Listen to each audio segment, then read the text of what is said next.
Everybody loved the ITI equalizer.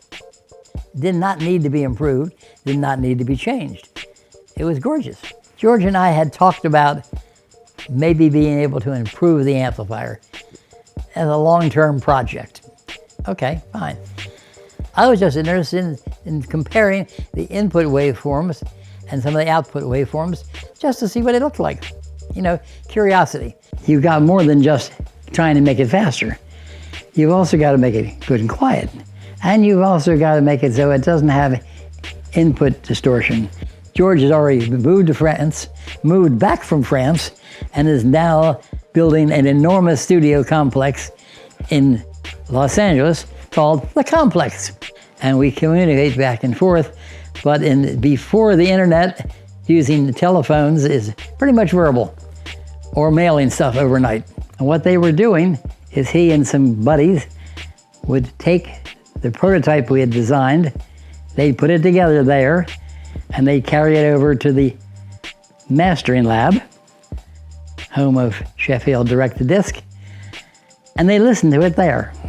They got it to the point where everybody was happy except the input stage.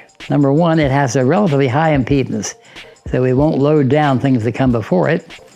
And it had to have high gain and low noise. Those things are difficult to achieve. And so it went through several generations that didn't work. George would say, here's what we need. And I'd go through my books and drawings and try to find some set of transistors that would do that. And that's where I got my breakthrough, is George. So, but the thing is, you look in all the books, the only way you get low noise is to use FETs, field effect transistors. Field effect transistors, in order to get any kind of gain out of them, normally are noise. And I actually spent some time going down to the VMI library, and there is a book. Apparently there's only one book like it is ever written, and it has to do with input stage noise. And I'm reading all about input stage noise, and it hits you in the side of the head. And it turns out that all a field effect transistor is effectively, when you get right down to it, is a resistor.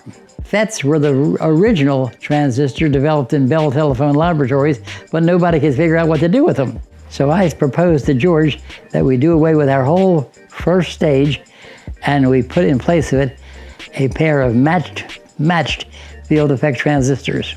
And I said, it's not, the next night he had a new drawing in which he came up with a thing of using my first stage and his new second stage, which was very different of what the original one. Now the amplifier works.